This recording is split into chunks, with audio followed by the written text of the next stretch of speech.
पहला सुन लो, डीजीपी कोल तां गए सी। वो क्यों गए सी? वो केवल मीडिया ते विखाउण वास्ते डीजीपी कोल गए हैं। ते जे सरकार डिगनी है तो 59 MLA की घट्टो घट जरूरत है जे 2 बीजेपी दे लगे। हाई कोर्ट ने थोड़े खिलाफ ऑर्डर करते हैं। अज इस तरह की कहानी आ गई है कि माइनिंग माफिया वाले डीसी की कार नूं टक्कर मारते फिरदे है। ते हुण कह दिता गया चीमा साहब नूं उत्तों इशारा होया कि जाओ भाई। वो बेचारे मेरे अगे भले मानस दोनों आ गए प्रेस कॉन्फ्रेंस कर। एक कही जावे 7-8 MLA, एक कही जावे 7 है, एक कही जावे 8 है। उन्होंने कहा 7.5-8 MLA नूं पैसे देने की कोशिश की जा रही ते 59 MLA ते क्योंकि होमवर्क भी पूरा नहीं किया, पढ़े पढ़ाए बेचारे आए, उत्तों भेजता कि तुसी बोलना है। हालांकि चीमा साहब फाइनांस मिनिस्टर है। जे इन्ने 100 करोड़ का ही फर्क पाता तो फाइनांस वाला तो काम चलिया पिया। पहले ही हालात इन्ने माड़े है, फाइनांस किवें चलूगा? 59 MLA नूं जे खरीदना है तो जिहड़ा साडा हिसाब है असीं लाया है अकाल ते मैं ते अर्शदीप ने। हालांकि फाइनांस मिनिस्टर है नहीं साडे चों कोई। ये 1425 करोड़ रुपया बनता है, ये 1375 नहीं बनता।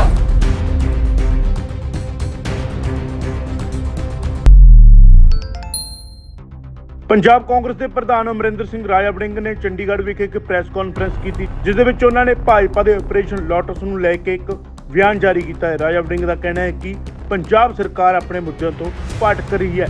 उन्होंने कहना है कि पंजाब सरकार ड्रामेबाजी करके कहानियां सुना रही है। तो इस दे नाल अमरिंदर सिंह राजा वड़िंग का यह भी कहना है कि आम आदमी पार्टी डीजीपी नूं मिल के एक मीडिया स्टंट खेड रही है। हर पॉलिसी से तुसी थोड़ियां किन्नियां जिहड़ियां पॉलिसी सी वो स्टे हो गई हैं। हाई कोर्ट ने थोड़े खिलाफ ऑर्डर करते हैं। अज इस तरह की कहानी आ गई है कि माइनिंग माफिया वाले डीसी की कार नूं टक्कर मारते फिरदे है। बैन होने के बावजूद, हाई कोर्ट के ऑर्डर के बावजूद भी माइनिंग चल रही है। और पहली बारी होया पंजाब का गवर्नर बॉर्डर्स से घूम रहा है, फर्स्ट टाइम। ये कोई गवर्नरी राज नहीं है, किते ना किते एक सरकार की नलायकी है। ते हुण कह दिता गया चीमा साहब नूं उत्तों इशारा होया कि जाओ भाई।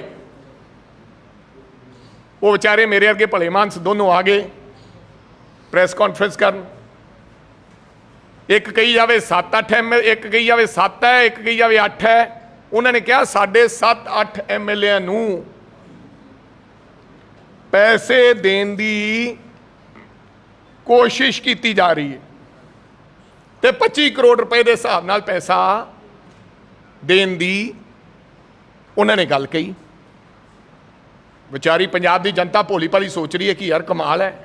उन्होंने फिगर भी दसी। फिगर की दसी? वो कहते भी 1375 करोड़ रुपया पंजाब च आ गया है, पंजाब च पिया है। जबकि अगर 7-8 MLA खरीदने तो मेरा ख्याल 225 करोड़ रुपया चाहिए। मेरा कोई मैथेमैटिक्स का मैं कोई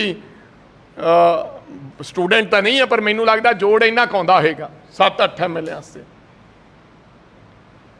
ते जे सरकार डिगनी है तो 59 MLA की घट्टो घट जरूरत है जे 2 बीजेपी दे लाइए। ते 59 MLA ते क्योंकि होमवर्क भी पूरा नहीं किया, पढ़े पढ़ाए बेचारे आए, उत्तों भेजता कि तुसी बोलना है। हालांकि चीमा साहब फाइनांस मिनिस्टर है। जे इन्ने 100 करोड़ का ही फर्क पाता तो फाइनांस वाला तो काम चलिया पिया।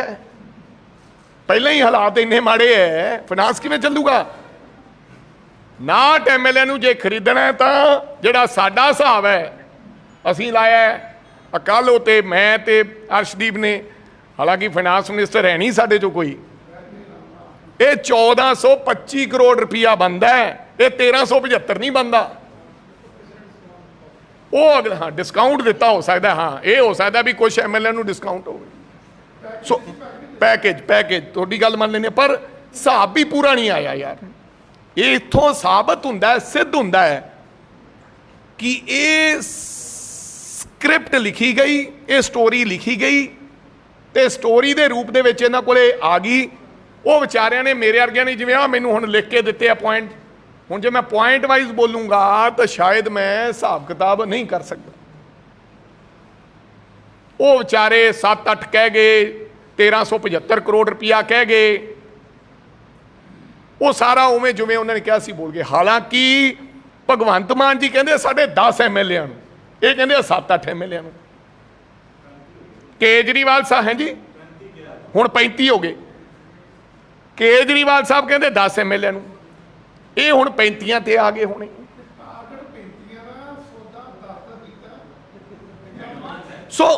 ਸੋ ਮੈਨੂੰ ਜਿਹੜਾ ਅੰਦਰੋਂ ਇਹਨਾਂ ਨੇ ਜਿਹੜਾ ਡਰ ਸਤਾ ਰਿਹਾ ਹੈ, ਉਹ ਇਹਨਾਂ ਨੂੰ ਇਹ ਡਰ ਸਤਾ ਰਿਹਾ ਹੈ ਕਿ ਅੰਦਰ ਹੀ ਅੰਦਰ ਪਾਰਟੀ ਦੇ ਅੰਦਰ ਬੜੀ ਵੱਡੀ ਮੁਖਾਲਫਤ ਹੋ ਰਹੀ ਹੈ। ਕੋਈ ਇਹਨਾਂ ਨੂੰ ਪੋਚਿੰਗ ਨਹੀਂ ਹੋ ਰਹੀ। ਪੋਚਿੰਗ ਬੰਦਾ ਉੱਥੇ ਕਰਦਾ ਜਿੱਥੇ ਕੋਈ ਆਪਦੇ ਕੋਈ 10 12 15 20 30 ਬੰਦੇ ਆਪਦੇ ਐਮਐਲਏ ਹੋਣ, 2 ਐਮਐਲਏ। ਔਰ ਤੀਸਰੀ ਗੱਲ ਯਾਰ, ਇਹ ਆਪਣੇ ਆਪ ਰਿਸ਼ਵਤ ਦੇਣ ਦੀ ਗੱਲ ਹੈ। ਤੁਹਾਨੂੰ ਰਿਸ਼ਵਤ ਆਫਰ ਹੋ ਗਈ ਦਿੱਲੀ 'ਚ ਤਾਂ ਤੁਹਾਡੀ ਬਈ ਤੁਸੀਂ ਕਹਿ ਦਿੰਦੇ ਹੋ, ਫਿਰ ਤੁਹਾਨੂੰ ਸਵਾਲ ਕਰਨਾ, ਤੁਸੀਂ ਕਹਿੰਦੇ ਸੀ ਪੁਲਿਸ ਸਾਡੇ ਅੰਡਰ ਨਹੀਂ ਹੈ। ਇੱਥੇ ਤਾਂ ਪੁਲਿਸ ਤੁਹਾਡੇ ਕੋਲੇ ਹੈ। ਪਹਿਲਾਂ ਸੁਣ ਲਓ, ਡੀਜੀਪੀ ਕੋਲ ਤਾਂ ਗਏ ਸੀ। ਉਹ ਕਿਉਂ ਗਏ ਸੀ? ਉਹ ਕੇਵਲ ਮੀਡੀਆ ਤੇ ਵਿਖਾਉਣ ਵਾਸਤੇ ਡੀਜੀਪੀ ਕੋਲੇ ਗਏ ਹੈ। ਅਗਰ ਪਰਚਾ ਦੇਣਾ, ਇੱਥੇ ਪੁਲਿਸ ਤੁਹਾਡੀ ਹੈ, ਡੀਜੀ ਤੁਹਾਡਾ ਹੈ। ਰਾਜੇ ਵੜਿੰਗ ਨੂੰ ਕੋਈ ਪੁੱਛਣ ਆਇਆ ਵੀ ਜਿਹੜਾ ਕਾਗਜ਼ ਤਿਆਰ ਕੀਤਾ ਕਾਕਾ ਦੱਸ ਵੀ ਇਹ ਕਾਗਜ਼ ਤੇਰਾ? ਮੇਰੇ ਤੋਂ ਪਹਿਲਾਂ ਕਈ ਲੋਕਾਂ ਨੇ ਆਪਦੇ ਅਕਾਊਂਟਸ ਤੇ ਪਾਤੀ ਸੀ ਉਹ ਚਿੱਠੀ ਜਿਹਦੇ ਤੇ ਸਾਈਨ ਸੀਗੇ ਕੇਜਰੀਵਾਲ ਸਾਹਿਬ ਦੇ। ਮਰੇ ਮੁਕਰੇ ਦਾ ਤਾਂ ਕੋਈ ਇਲਾਜ ਨਹੀਂ। ਤੁਸੀਂ ਮੇਰੀ ਇਨਕੁਆਇਰੀ ਬਿਠਾਓ ਯਾਰ, ਮੈਂ ਪੀਸੀਸੀ ਕਾਂਗਰਸ ਪਾਰਟੀ ਦਾ ਪ੍ਰਧਾਨ ਹਾਂ, ਮੈਂ ਕੋਈ ਚੋਰ ਚੱਕਾ ਤਾਂ ਨਹੀਂ ਹਾਂ।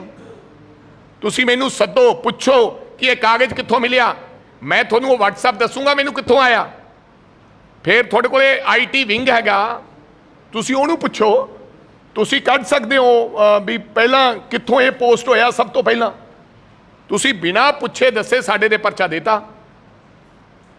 ਇੱਥੇ ਬਰਾਈਬ ਦਾ ਮਸਲਾ ਹੈ। ਤੁਹਾਨੂੰ ਕੋਈ ਰਿਸ਼ਵਤ ਦੇਣ ਆ ਗਿਆ, ਤੁਹਾਡੇ ਐਮਐਲਏ ਨੂੰ ਜਿਹੜਾ ਚੁਣਿਆ ਹੋਇਆ ਨੁਮਾਇੰਦਾ ਹੈਗਾ, 1.5 ਲੱਖ ਬੰਦੇ ਨੇ ਤੁਹਾਨੂੰ ਚੁਣਿਆ, 60-60 ਹਜ਼ਾਰ ਤੇ ਜਿਤਾਇਆ, ਉਹਨੂੰ ਰਿਸ਼ਵਤ ਦੇਣ ਆ ਗਿਆ ਬੰਦਾ, ਉਹਨੂੰ ਟੈਲੀਫੋਨ ਆ ਗਿਆ, ਉਹਨੂੰ ਮਿਲ ਗਿਆ। ਤੁਸੀਂ ਉਹਦਾ ਨਾਮ ਲਓ ਤੇ ਘਰੇ ਬੈਠੇ ਡੀਜੀ ਸਾਹਿਬ ਤੇ ਪਰਚਾ ਦੇ, ਡੀਜੀ ਸਾਹਿਬ ਨੂੰ ਕਹੋ ਵੀ ਪਰਚਾ ਦੇ ਦਿਓ ਜਿਵੇਂ ਵੜਿੰਗ ਤੇ ਦਿੱਤਾ ਹੈ। ਇਹ ਜਾਣ ਦੀ ਕੀ ਲੋੜ ਪਈ? ਜਾਣ ਵਿੱਚ ਵੀ ਕਹਾਣੀ ਹੈ। ਤੁਸੀਂ ਆਖੋਗੇ, ਕਿਉਂਕਿ ਮੇਰੇ ਵਰਗੇ ਵਿਚਾਰੇ ਜਿਨ੍ਹਾਂ ਨੂੰ ਪਿੰਡਾਂ 'ਚ ਬੈਠੇ, ਸ਼ਹਿਰਾਂ 'ਚ ਬੈਠੇ ਜਿਹੜੇ ਟੀਵੀ ਵੇਖਣਗੇ, ਉਹ ਆਖਣਗੇ ਵੀ ਵਿਚਾਰੇ ਵੇਖੋ ਜੀ ਇਹਨਾਂ ਨੂੰ ਬੀਜੇਪੀ ਖਰੀਦਣਾ ਚਾਹੁੰਦੇ ਸੀ, ਅੱਜ ਡੀਜੀਪੀ ਕੋਲੇ ਜਾ ਕੇ ਡੀਜੀਪੀ ਸਾਹਿਬ ਨੂੰ ਬੁਲਾ ਲੈਂਦੇ ਆਪਦੇ ਕੋਲੇ। ਮਿਨਿਸਟਰ ਡੀਜੀਪੀ ਨੂੰ ਬੁਲਾ ਸਕਦਾ ਆਪਦੇ ਕੋਲੇ, ਪਰ ਫਿਰ ਖਬਰ ਨਹੀਂ ਬਣਨੀ ਸੀ। ਫਿਰ ਆਈਟਮ ਸਕ੍ਰਿਪਟ ਜਿਹੜੀ ਲਿਖੀ ਹੈ ਕਹਾਣੀ, ਉਹ ਕਿਵੇਂ ਬਣਦੀ ਕਿ ਜੀ ਪਹਿਲਾਂ ਮੀਡੀਆ ਵਿਖਾਊਗੀ ਪੌੜੀਆਂ ਚੜ੍ਹ ਕੇ ਗਏ, ਫਿਰ ਪੌੜੀਆਂ ਆਏ, ਕੀ ਕਿਹਾ, ਉਹ ਕਹਾਣੀ ਕਿਵੇਂ ਬਣਾਉਂਦੇ? ਤੁਸੀਂ ਦੱਸਣਾ ਸੀ ਜਾ ਰਹੇ ਹੈ, ਅਬ ਆ ਰਹੇ ਹੈ, ਡੀਜੀਪੀ ਨੂੰ ਮਿਲੇ ਆਏ। ਉਹ ਗੱਲ ਨਹੀਂ ਬਣਨੀ ਸੀ। ਉਹ ਸਾਰੀ ਸਟੋਰੀ ਬਣਾਉਣ ਦੀ ਖਾਤਰ ਡੀਜੀਪੀ ਨੂੰ ਮਿਲਣ ਗਏ ਨਹੀਂ। ਪਰਚਾ ਬਰਾਈਬ ਦਾ ਐਮਐਲਏ ਆਪਦੀ ਐਪਲੀਕੇਸ਼ਨ ਤੇ ਦੇ ਸਕਦਾ, ਕਿਉਂਕਿ ਐਮਐਲਏ ਕੋਈ ਆਮ ਵਿਅਕਤੀ ਨਹੀਂ ਹੈ ਕਿ ਝੂਠੀ ਖਬਰ ਦੇ ਰਿਹਾ। ਉਹਨਾਂ ਨੂੰ ਘੜ ਕੇ ਲੈ ਕੇ ਜਾਣਾ ਪਿਆ ਵੀ ਯਾਰ ਜਾਓ। ਹੁਣ ਲੋਕ ਸਵਾਲ ਪੁੱਛ ਰਹੇ, ਕਾਂਗਰਸ ਨੇ ਪੁੱਛ ਲਿਆ, ਦੂਜਿਆਂ ਨੇ ਪੁੱਛਿਆ ਵੀ ਨਾਮ ਦੱਸੋ। ਹੁਣ ਮੈਂ ਕਹਿੰਦਾ ਵੀ ਉਹ ਨਾਮ ਦੱਸੋ। ਜੇ ਤੁਸੀਂ ਡੀਜੀਪੀ ਨੂੰ ਦੱਸਿਆ ਆਏ ਹੋ, ਤੁਸੀਂ ਆਪਦਾ ਐਵੀਡੈਂਸ ਡੀਜੀ ਨੂੰ ਦੇ ਆਏ ਹੋ ਤੇ ਜਨਤਕ ਕਰੋ। ਤੁਸੀਂ ਉਸ ਐਵੀਡੈਂਸ ਨੂੰ ਕਹੋ ਕਿ ਆਹ ਨੰਬਰ ਹੈ।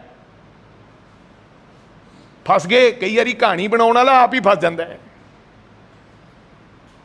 ਨੰਬਰ ਜਨਤਕ ਕਰੋ, ਅਸੀਂ ਤੁਹਾਡਾ ਸਾਥ ਦੇਵਾਂਗੇ। ਕਾਂਗਰਸ ਵੀ ਚੱਲੇਗੀ ਵੀ ਦਿਓ ਪਰਚਾ, ਤੁਹਾਡੇ ਨਾਲ ਖੜਾਂਗੇ। ਤੇ ਜਿੱਥੇ ਤੁਹਾਡੇ ਬੰਦੇ ਪੋਚਿੰਗ ਹੋਣਗੇ, ਜਿੰਨੇ ਸਾਡੇ ਕੋਲੇ ਬੰਦੇ ਅਸੀਂ ਤੁਹਾਨੂੰ ਦੇ ਦੇਵਾਂਗੇ। ਕਿੰਨਿਆਂ ਨੂੰ ਬੀਜੇਪੀ ਪੋਚਿੰਗ ਕਰੂਗੀ? ਰਾਜਾ ਵੜਿੰਗ ਬਤੌਰ ਕਾਂਗਰਸ ਪਾਰਟੀ ਦਾ ਪ੍ਰਧਾਨ ਨਾਮ ਜਨਤਕ ਕਰੋ, ਪਰਚਾ ਦਿਓ, ਪਰਚਾ ਦਿਓ।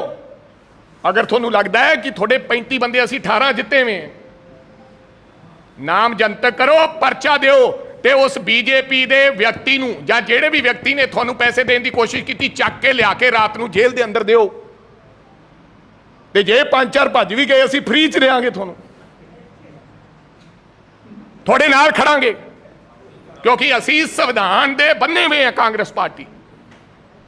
ਅਗਰ ਚਾਹੇ, ਕਿਉਂਕਿ ਇਹ ਨਵੀਆਂ ਰਵਾਇਤਾਂ ਨਵੇਂ ਰਿਵਾਜ ਇਹੋ ਜਿਹੀਆਂ ਪਾਰਟੀਆਂ ਨੇ ਪਾਏ, ਡਰਾਉਣਾ, ਏਜੰਸੀਆਂ ਨੂੰ ਲਿਆਉਣਾ, ਪੋਚਿੰਗ ਕਰਨਾ, ਇਹ ਕਦੇ ਕਾਂਗਰਸ ਪਾਰਟੀ ਦਾ ਕਲਚਰ ਨਹੀਂ ਰਿਹਾ। ਤੇ ਕਹਾਣੀ ਆਪ ਬਣਾਉਣੀ, ਜੇ ਕਹਾਣੀ ਅਸੀਂ ਇਹੋ ਜਿਹੀਆਂ ਬਣਾ ਕੇ ਛੱਡਦੇ ਹੁੰਦੇ ਤਾਂ ਹੁਣ ਨੂੰ ਸ਼ਾਇਦ ਅਸੀਂ ਦੇਸ਼ ਤੇ ਰਾਜ ਕਰਦੇ। ਆ ਤੁਹਾਡੇ ਸਾਹਮਣੇ ਹੈ ਸਾਡੀ ਟੀ-ਸ਼ਰਟ ਦਾ ਕਿੰਨਾ ਵਿਵਾਦ ਹੋਇਆ ਹੈ, ਰਾਹੁਲ ਜੀ ਦਾ। ਜਵਾਹਰ ਲਾਲ ਨਹਿਰੂ ਦੇ ਖਾਨਦਾਨ ਦਾ ਵਿਅਕਤੀ, ਜਵਾਹਰ ਲਾਲ ਨਹਿਰੂ ਜਦੋਂ ਪੜ੍ਹਨ ਜਾਂਦੇ ਹੁੰਦੇ ਸੀ, ਕਹਿੰਦੇ ਸੁਣਿਆ ਹੀ ਹੈ ਕਿ 300 ਗੇਟ ਹੁੰਦਾ ਸੀ ਕਾਲਜ ਦਾ, ਕਿ ਪਤਾ ਨਹੀਂ ਕਿੰਨੇ, ਹਰ ਗੇਟ ਤੇ ਇੱਕ ਗੱਡੀ ਖੜੀ ਹੁੰਦੀ ਸੀ। ਉਸ ਖਾਨਦਾਨ ਦਾ ਵਿਅਕਤੀ ਜਿਨ੍ਹਾਂ ਨੇ ਸ਼ਹਾਦਤਾਂ ਦਿੱਤੀਆਂ, ਜਿਨ੍ਹਾਂ ਨੇ ਪ੍ਰਧਾਨ ਮੰਤਰੀ, ਤਿੰਨ ਪ੍ਰਧਾਨ ਮੰਤਰੀ ਵੇਖੇ, ਉਹਦਾ ਕ੍ਰਿਟਿਸਿਜ਼ਮ ਹੁੰਦਾ ਹੈ। ਤੇ ਚਾय ਵਾਲੇ ਮੇਰੇ ਭਾਈ का कोई क्रिटिसिज्म नहीं है, वो ਭਾਵੇਂ 25 ਲੱਖ ਦਾ ਕੋਟ ਪਾਵੇ, ਹੋਰ ਕਿਸੇ ਦੇ ਉਹਦਾ ਨਹੀਂ। ਮੇਰੇ ਕਹਿਣ ਤੋਂ ਭਾਵ ਅਸੀਂ ਸਕ੍ਰਿਪਟ ਨਹੀਂ ਰਚਦੇ, ਕਾਂਗਰਸ ਪਾਰਟੀ ਸਕ੍ਰਿਪਟ ਨਹੀਂ ਰਚਦੀ, ਉਹ ਸਚਾਈ ਤੇ ਚੱਲਣ ਵਾਲਾ ਕੰਮ ਕਾਂਗਰਸ ਪਾਰਟੀ ਕਰਦੀ ਹੈ। ਸੋ ਮੈਂ ਤੁਹਾਡੇ ਰਾਹੀਂ ਬੇਨਤੀ ਕਰਾਂਗਾ ਸਰਕਾਰ ਨੂੰ ਕਿ ਕਿਰਪਾ ਕਰਕੇ ਤੁਸੀਂ ਮੁਕੱਦਮਾ ਦਰਜ ਕਰੋ। ਤੁਸੀਂ ਬੱਗੇ ਨੂੰ ਚੱਕ ਲਿਆਏ, ਤੁਸੀਂ ਹਲਕਾ ਲਾਂਬਾ ਲਿਆਏ, ਤੁਸੀਂ ਬਿਨਾਂ ਸਬੂਤਾਂ ਤੋਂ ਕਈ ਮੰਤਰੀ ਟੰਗਦੇ। ਮੈਂ ਤੁਹਾਡੇ ਰਾਹੀਂ ਕਹਿਣਾ ਵੀ ਚਾਹੁੰਦਾ ਲੋਕਾਂ ਨੂੰ ਵੀ ਉਹਨਾਂ ਚਿਕਰ ਕਿਸੇ ਨੂੰ, ਹੁਣ ਮੇਰੇ ਤੇ ਦੂਜਾ ਪਰਚਾ ਹੋ ਗਿਆ, ਪਹਿਲਾਂ ਇੱਕ ਦਿਨ ਮਿਲਣ ਗਏ ਸੀ 354 ਹੋਇਆ।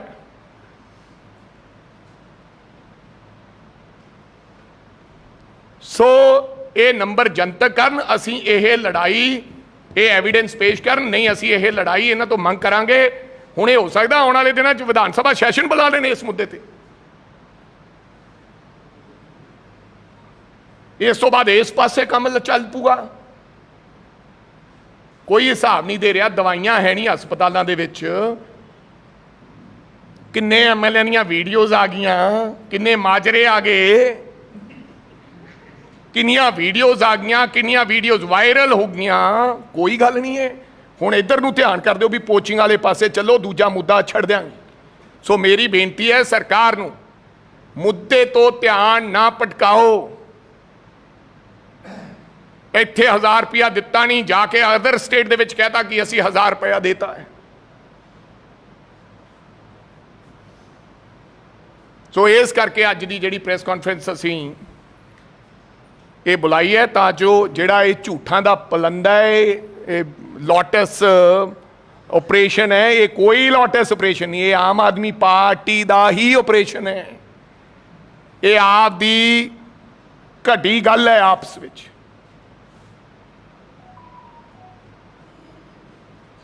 ਸੋ ਅਗਰ ਹੈ ਤਾਂ ਮੈਂ ਤੁਹਾਡੇ ਰਾਹੀਂ ਦੁਬਾਰਾ ਫੇਰ ਰਿਪੀਟ ਕਰਦਾ ਕਿ ਅਗਰ ਇਹਨਾਂ ਦੇ ਬੰਦੇ ਪੋਚਿੰਗ ਵਾਸਤੇ ਕੋਈ ਹੋਣਗੇ ਤਾਂ ਅਸੀਂ ਉਹਨਾਂ ਦੀ ਮਦਦ ਕਰਾਂਗੇ, ਲੇਕਿਨ ਪਹਿਲਾਂ FIR ਦਰਜ ਕਰਾਉਣ ਤੇ ਉਹਨੂੰ ਫੜ ਕੇ ਲਿਆ ਕੇ ਅੰਦਰ ਦੇਣ।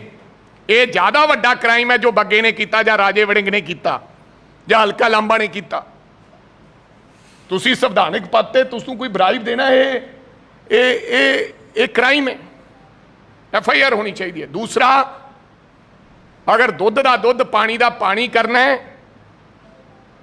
ਤਾਂ ਮੈਂ ਕਹਾਂਗਾ ਕਿ ਕਿਸੇ ਏਜੰਸੀ ਦੀ ਨਿਰਪੱਖ ਜਾਂਚ under the supervision of high court ਜੱਜ ਕਰਾਉਣ, ਫੇਰ ਪਤਾ ਲੱਗੇ ਕਿ ਵਾਕਈ ਕੁਛ ਇਹਦੇ 'ਚ ਹੈਗਾ ਕਿ ਹੈ ਨਹੀਂ। ਖਾਲੀ ਲਿਫਾਫਾ, ਗੱਲ ਕਰਤੀ, ਹਵਾ 'ਚ ਤੀਰ ਚਲਾਤਾ, ਕਿਹੜਾ ਕਿਸੇ ਨੇ ਪੁੱਛਣਾ ਹੈ। DGP ਦੇ ਸਾਹਿਬ ਨੇ ਸਾਂਭ ਲੈਣਾ, ਤੁਸੀਂ DGP ਸਾਹਿਬ ਨੂੰ ਪੁੱਛੋਗੇ ਕੀ ਹੋਇਆ, ਉਹ ਕਹਿਣਗੇ ਇਨਕੁਆਇਰੀ ਕਰ ਰਹੇ हैं, ਜਾਂਚ ਪੜਤਾਲ ਹੋ ਰਹੀ ਹੈ। ਸਾਡੇ ਵੇਲੇ ਜਾਂਚ ਪੜਤਾਲ ਨਹੀਂ, ਉਹਨਾਂ ਵੇਲੇ ਜਾਂਚ ਪੜਤਾਲ। ਇਸੇ ਕਰਕੇ ਅੱਜ ਤੁਹਾਨੂੰ ਇੱਥੇ ਸੱਦ ਕੇ ਮੈਂ ਸਮਝਿਆ ਕਿ ਅਸੀਂ ਤੁਹਾਨੂੰ, ਅੱਛਾ ਇੱਕ ਚੱਡਾ ਸਾਹਿਬ ਕਹਿੰਦੇ ਵੀ ਕਾਂਗਰਸ ਦੇ ਜਿਹੜੇ ਬੰਦੇ ਆ ਪਹਿਲਾਂ ਕਾਂਗਰਸ ਦਾ ਬਣਾ ਲੈਂਦੇ ਆ ਤੇ ਫਿਰ ਉਹ ਚਲਾ ਜਾਂਦਾ ਬੀਜੇਪੀ ਵੱਲ। ਮੈਂ ਚੱਡਾ ਸਾਹਿਬ ਨੂੰ ਕਹਿਣਾ ਚਾਹੁੰਦਾ, ਆਮ ਇਹ ਤੁਹਾਡੇ ਦੱਸ ਦਿਆਂ ਆંકੜੇ, ਸਾਡਾ ਬੰਦਾ ਨਹੀਂ ਜਾਂਦਾ। ਆਪ ਦਾ ਉੱਤਰਾਖੰਡ ਦਾ ਸੀਐਮ ਕੈਂਡੀਡੇਟ ਬੀਜੇਪੀ 'ਚ ਜਾ ਵੜਿਆ ਜਨਾਬ। ਆਪ ਦਾ ਹਿਮਾਚਲ ਦਾ ਚੀਫ ਉਹ ਬੀਜੇਪੀ 'ਚ ਜਾ ਵੜਿਆ ਜਨਾਬ। ਆਪ ਦਾ ਗੋਆ ਸੀਐਮ ਕੈਂਡੀਡੇਟ ਉਹ ਕਾਂਗਰਸ 'ਚ ਆ ਗਿਆ ਜਨਾਬ। ਕਪਿਲ ਮਿਸ਼ਰਾ ਉਹ ਵੀ ਬੀਜੇਪੀ 'ਚ ਜਾ ਵੜਿਆ ਜਨਾਬ। ਸੋ ਐਲਓਪੀ ਸਾਹਿਬ ਇਹਨਾਂ ਦੇ ਸੀਗੇ ਪੰਜਾਬ 'ਚ, ਸਾਡੇ ਖਹਿਰਾ ਸਾਹਿਬ ਉਹ ਵੀ ਸਾਡੇ ਸਤਿਕਾਰਯੋਗ ਇੱਧਰ ਆ ਗਏ ਸਾਹਿਬ। ਕਿੰਨੇ ਇਹਨਾਂ ਦੇ ਐਮਐਲਏ ਛੱਡ ਕੇ ਆਏ। ਸਾਡਾ ਬੰਦਾ ਇਹਨਾਂ ਨਾਲ ਹਜੇ ਤੱਕ ਇਹ ਨਹੀਂ ਆ ਵੀ ਕਾਂਗਰਸ ਦਾ ਬੰਦਾ ਪਹਿਲਾਂ ਕਾਂਗਰਸ ਜਿਤਾ ਦਿੰਦੀ ਹੈ ਤੇ ਫਿਰ ਉਹ ਬੀਜੇਪੀ ਜਾ ਵੜਦਾ। ਐਸਾ ਕੋਈ ਕੰਮ ਨਹੀਂ ਹੈ। ਲੋਕਾਂ ਨੂੰ ਕਹਾਣੀਆਂ ਨਾ ਸੁਣਾਓ।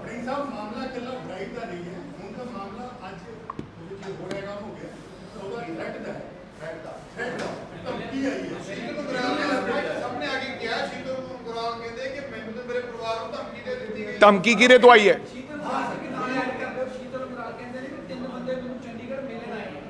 ਨਹੀਂ, ਕੌਣ ਦੱਸਿਆ ਨਹੀਂ? ਦੇਖੋ ਬਈ, ਦੇਖੋ ਦੇਖੋ ਦੇਖੋ, ਮੈਂ ਤੁਹਾਨੂੰ ਇਹ ਵੀ ਇਹ ਹੁਣ ਉਸ ਸਕ੍ਰਿਪਟ ਤੋਂ ਬਾਅਦ ਅਗਲੀ ਸਕ੍ਰਿਪਟ ਹੈ, ਇਹ ਕਹਾਣੀ ਹੈ। ਤੁਸੀਂ ਪਹਿਲਾਂ ਮੈਨੂੰ ਇਹ ਦੱਸੋ, ਸਿੱਧੂ ਮੂਸੇਵਾਲਾ ਸਾਹਿਬ ਇਸ ਦੁਨੀਆ ਤੋਂ ਸਾਡਾ ਭਰਾ ਚਲਾ ਗਿਆ।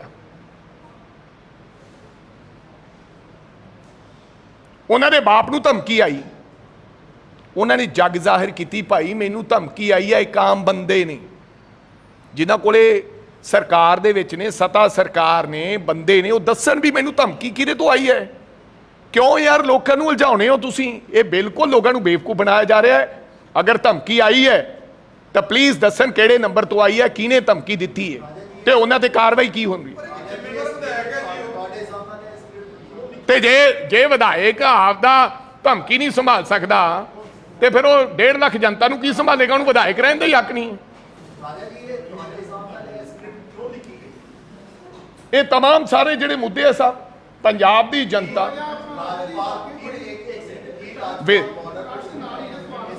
विजिट ऑफ राजपाल, एनआईए की डायरेक्ट रेड, रेत, एक्साइज, रेत, ये तमाम मुद्दों से, और ये अभी नया नया मुद्दा अपना अपने भाई साहब शरारी साहब।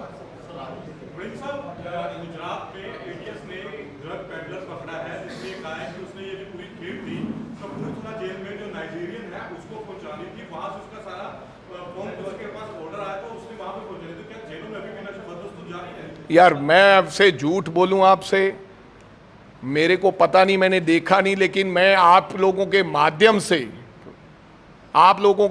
से मेरे को ये पता चलता है कि अभी भी टेलीफोन जारी है, नशा तस्कर अभी भी काम करते हैं जेलों के अंदर। लेकिन मेरे को इस बात का, मैंने अपनी आंखों से कुछ देखा नहीं।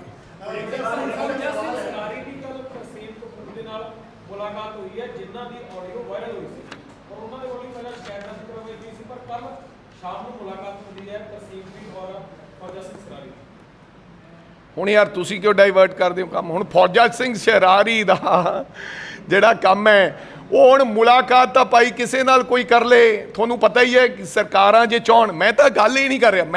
ਮੈਂ ਫੇਰ ਇੱਥੇ ਕਹਿਣਾ, ਮੈਨੂੰ ਕੋਈ ਮਤਲਬ ਨਹੀਂ ਸ਼ਰਾਰੀ ਸਾਹਿਬ ਨਾਲ ਉਹਨੂੰ ਕੀ ਕਰਨਾ, ਇਹਨਾਂ ਨੇ ਨਹੀਂ ਕਰਨਾ। ਮੈਂ ਨਹੀਂ ਕੁਝ ਕਹਿ ਰਿਹਾ। ਤੁਸੀਂ ਆਖੋਗੇ ਪੀਸੀਸੀ ਪ੍ਰਧਾਨ ਇਹ ਗੱਲ ਕਿਉਂ ਨਹੀਂ ਕਹਿ ਰਿਹਾ? ਮੈਂ ਤਾਂ ਇਹ ਗੱਲ ਕਹਿ ਰਿਹਾ ਕਿ ਡਬਲ ਸਟੈਂਡਰਡ ਕਿਉਂ ਹੈ? ਇੱਕ ਬੰਦੇ ਦੀ ਆਡੀਓ ਹੀ ਨਹੀਂ ਲੀਕ ਹੋਈ ਹੈ, ਉਹਨੂੰ ਤੁਸੀਂ ਫੜ ਕੇ ਅੰਦਰ ਦੇਤਾ ਹੈ। ਇੱਕ ਬੰਦੇ ਦੀ ਆਡੀਓ ਲੀਕ ਹੈ, ਤੁਸੀਂ ਕਹਿੰਦੇ ਚੈੱਕ ਕਰਨਾ। ਮੈਂ ਨਹੀਂ ਕਹਿ ਰਿਹਾ ਵੀ ਸ਼ਰਾਰੀ ਸਾਹਿਬ ਨੂੰ ਫੜ ਕੇ ਅੰਦਰ ਦੇਣ, ਮੈਂ ਨਹੀਂ ਕਹਿ ਰਿਹਾ। I am not saying this. ਮੈਂ ਕੀ ਕਹਿ ਰਿਹਾ? Double standard. Why double standard? ਤੇ ਫਿਰ ਜਿਹੜਾ ਆਪਣਾ ਦੂਜਾ ਸੀ ਸਿੰਗਲਾ ਸਾਹਿਬ, ਉਹਦੀ ਵਿਚਾਰੇ ਦੀ ਜਾਂਚ ਕਿਉਂ ਨਹੀਂ ਕੀਤੀ? ਰਾਜੇ ਵੜਿੰਗ ਦੀ ਜਾਂਚ ਕਿਉਂ ਨਹੀਂ ਕੀਤੀ? ਉਹ ਯਾਰ ਹੁਣ ਅਗਨੀਪਥ ਦਾ ਫੇਰ ਗੱਲ ਕਰਾਂ।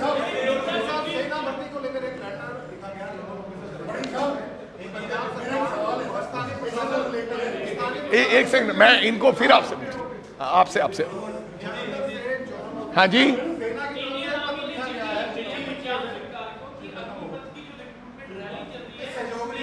उसमें लोकल एडमिनिस्ट्रेशन सहयोग नहीं दे रही है।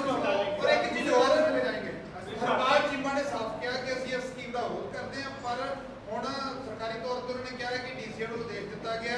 ਸੀਐਮ ਕਹਿੰਦੇ ਆ ਕਿ ਭਾਈ ਸਪੋਰਟ ਕਰੋ, ਪਰ ਹਰਪਾਲ ਚੀਮਾ ਕਹਿੰਦੇ ਅਸੀਂ ਵਿਰੋਧ ਕਰਦੇ हैं। भाई मैं हरपाल चीमा ने क्या कहा बाहर मेरे को ये तो पता नहीं, लेकिन विधानसभा सत्र में खुद मुख्यमंत्री ने अग्निपथ स्कीम का विरोध किया था। उन्होंने कहा था इससे आने वाले दिनों में देश के लोगों को हमारी सुरक्षा को, हमारे आर्मी के लोगों को खतरा है, देश की सुरक्षा को खतरा है। और जो लोग अग्निपथ से ट्रेनिंग लेकर आ जाएंगे कल को, जो 4-4 साल की, वो आकर इसके बाद वो कंपनियों में काम करेंगे, उनको हथियार चलाने आ जाएंगे। इससे आने वाले दिनों में पंजाब के अंदर माहौल भी खराब हो सकता है। आज नए संदेश क्या दिए हैं भगवंत मान जी ने, मेरे को इस बारे में पता नहीं है। मैंने पहले भी कहा है कि डबल स्टैंडर्ड नहीं होना चाहिए। पहले भी वो जब ये एनवायरमेंट वालों ने वहां धरना दिया था, मत्तेवाल का भी आ गया था नाम बदल के वहां पर विधानसभा में, फिर मत्तेवाल का वो डिसीजन को फिर रोक लिया गया। ये सरकार इस चीज में माहिर है। आपका एक स्टैंड होना चाहिए। अभी तक एसवाईएल के ऊपर अपना स्टैंड क्लियर नहीं कर पाई सरकार। एक बार मान साहब ने खड़े होकर अगर हरियाणा की धरती पर यह कहा होता तो मैं गर्व महसूस करता पंजाब का हर व्यक्ति। जब वो वहां गए कैंपेन में, उन्होंने कहा होता कि भाइयों हरियाणा हमारा भाई है, हमारे आपस के रिश्ते हैं, आपसे प्यार है, हरियाणा और पंजाब में कोई फर्क नहीं है, लेकिन पानी हमारे पास नहीं है, क्योंकि हमें पास पानी नहीं है पीने के लिए। हमारे लोग ही अगर भूखे और प्यासे मर जाएंगे तो हम आपको पानी कैसे देंगे। कहाँ होना चाहिए था ये, वो कहते कि हम आपको पानी नहीं दे सकते और कुछ भी लो।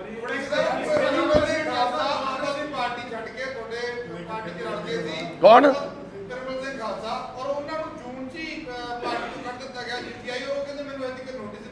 चलो नोटिस दी जरूरत नहीं है ब्रदर, वो इस करके जरूरत नहीं है। बाई इलेक्शन लड़िया ਤੁਸੀਂ ਮੈਨੂੰ ਦੱਸ ਦਿਓ ਵੀ ਪਿਰਮਲ ਸਿੰਘ ਖਾਲਸਾ ਕਿਸੇ ਸਟੇਜ ਤੇ, ਕਿਸੇ ਮੰਚ ਤੇ, ਕਿਸੇ ਥਾਂ ਤੇ ਵਿਖੇ, ਸੋ ਉਦੋਂ ਹੀ ਉਹਨਾਂ ਨੂੰ ਕੱਢ ਦਿੱਤਾ ਗਿਆ ਸੀ। ਐਵੇਂ ਹੀ ਦੋ ਹੋਰ ਵੀ ਉਮੀਦਵਾਰ ਸੀ, ਉਹਨਾਂ ਨੂੰ ਕੱਢ ਦਿੱਤਾ ਗਿਆ ਸੀ।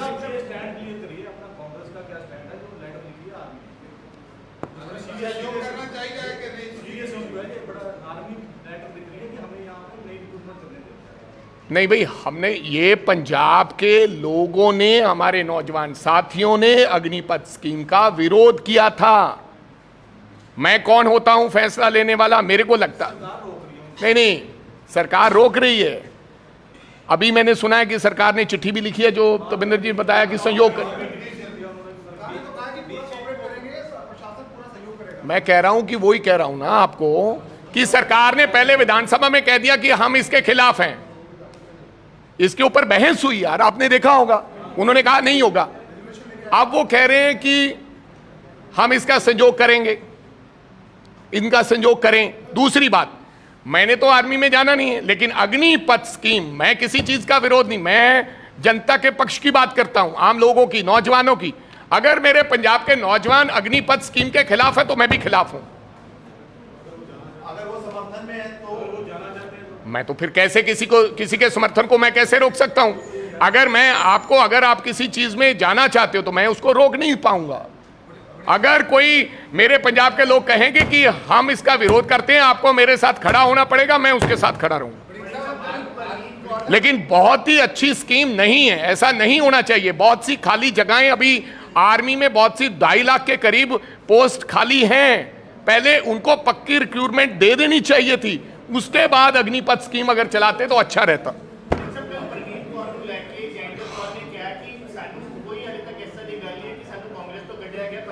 किने अच्छा यार, मैं थानू एक सवाल करना चाहता। एक मिनट, मेरा सवाल यह है, परनीत कौर जी नू मैं कहता, घर वाला आदरणीय कैप्टन अमरिंदर सिंह ते रणिंदर सिंह थोड़े दिन पहला देश के प्रधानमंत्री को मिल के आए हैं, अपनी पार्टी फ्लोट कर ली है। मैडम परनीत कौर ने खुलेआम लोगों की मुखालफत की और राजनाथ सिंह दे नाल चढ़ के गड्डी ते प्रचार किया। ਸਾਰੀ ਕਾਂਗਰਸ ਪਾਰਟੀ ਨੇ ਯੂਨੈਨਿਮਸ ਪੰਜਾਬ ਦੀ ਨੇ ਕਹਿਤਾ ਕਿ ਨਾ ਉਹ ਇਸ ਕਾਂਗਰਸ ਪਾर्टी ਦਾ ਹਿੱਸਾ ਨਹੀਂ ਹੈ। पर फिर भी कोई व्यक्ति ये कह रहे हैं कि हमें कोई इन्फॉर्मेशन नहीं है, इसे करके तो ये हालात होए उन्होंने सारा परिवार इकट्ठा है। तुसी नरेंद्र मोदी जी नूं मिलदे, मैं तो हर बंदा सैल्फ रिस्पैक्ट मान सम्मान दा, मैं बीइंग ए औरत साडे सत्कारयोग मेरे मावा समान ने आदरणीय परनीत कौर जी, मैं उन्हां दा इज्जत करदा, लेकिन इस तो बाद कुछ बच नहीं जाता। उन्होंने खुद कह देना चाहिए है। मैनू मेरा ख्याल, मैं थोनू कह दिया कि कांग्रेस पवन भाई तेरा कोई जगह नहीं है, तुसी रिपोर्टर होंगे फिर भी नहीं आओगे अंदर, तुसी कहोगे यार जो ये गल कहती, फिर इस तो बाद कोई ज़्यादा क्लैरिफिकेशन रोज़ रोज़ मैं हुणे इस मुद्दे ते की देवां।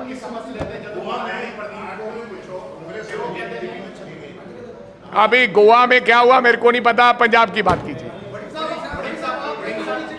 अब बात महारानी परनीत कौर ਨੂੰ ਜਦੋਂ ਇਸ ਮਸਲੇ ਤੇ ਪੁੱਛਦੇ ਆ ਉਹ ਕਹਿੰਦੇ ਵੀ ਰਾਜਾ ਸਾਹਿਬ ਨੂੰ ਕਹਿੰਦੇ ਹੋ ਵੀ ਤੁਸੀਂ ਕਿ ਨਾਲ ਹੀ ਬੀਜੇਪੀ ਚ ਚੱਲੋ, ਵੀ ਸਾਰਾ ਪਰਿਵਾਰ ਕਹਿੰਦੇ ਇੱਕ ਹੀ ਪਾਰਟੀ ਚ ਚੰਗਾ ਲੱਗਦਾ। कोई गल और मैं उन्होंने जिदे मेरा मन कर तो मैं देख लांगा।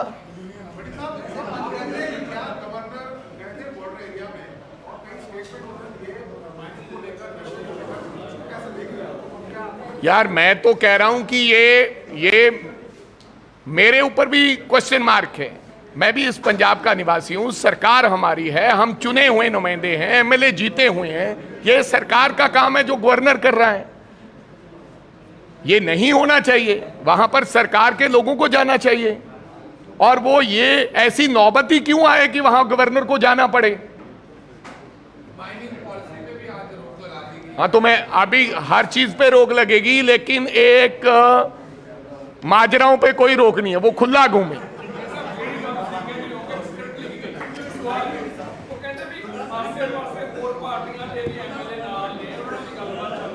साडे देखो जी, साडे किसी एमएलए नाल कोई गल नहीं चल रही।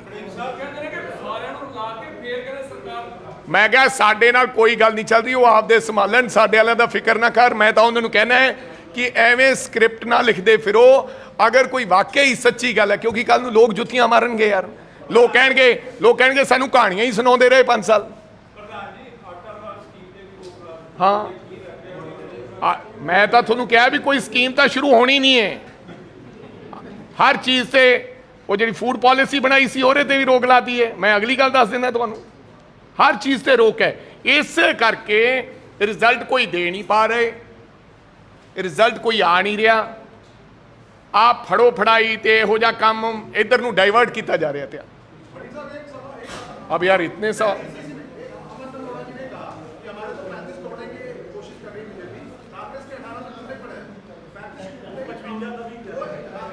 यार बताओ, टूटे पड़े 18 में तो फिर मैं भी हूं, फिर ऐसे मैं वही कह रहा हूं कि यार अगर कोई जिम्मेदार व्यक्ति, अगर पीसीसी प्रधान, अगर पंजाब का चीफ मिनिस्टर, अगर पंजाब का मंत्री गैर जिम्मेवार बयान दे, उससे कोई मजा नहीं आता। आप बोलो कि 18 कांग्रेस के जा रहे हैं। ਇਸ ਦੇ ਨਾਲੇ ਉਹਨਾਂ ਦਾ ਇਹ ਵੀ ਕਹਿਣਾ ਹੈ ਕਿ ਜੇਕਰ ਕੋਈ ਵੀ ਅਜਿਹੀ ਗੱਲ ਹੈ ਤਾਂ ਇਸ ਮਸਲੇ ਦੀ ਏਜੰਸੀਆਂ ਤੋਂ ਜਾਂਚ ਹੋਣੀ ਚਾਹੀਦੀ ਹੈ। ਚੰਡੀਗੜ੍ਹ ਤੋਂ ਬਿੰਦੂ ਸਿੰਘ ਦੀ ਰਿਪੋਰਟ, D5 ਚੈਨਲ ਪੰਜਾਬੀ। ਕੀ ਹੁੰਦੀ ਹੈ ਜਮਾਬੰਦੀ, ਕਿਵੇਂ ਬਣਦੀ ਹੈ ਵਸੀਅਤ, ਜ਼ਮੀਨ ਜਾਇਦਾਦ ਦੇ ਹਰ ਮਸਲੇ ਤੇ ਕਰਾਂਗੇ ਚਰਚਾ। ਦੇਖਣਾ ਨਾ ਭੁੱਲਣਾ ਸਾਡਾ ਖਾਸ programme naibtehsildar.com। D5 channel Punjabi ਹੁਣੇ ਸਬਸਕ੍ਰਾਈਬ ਕਰੋ, ਬੈਲ ਆਈਕਨ ਤੇ ਕਲਿੱਕ ਕਰੋ।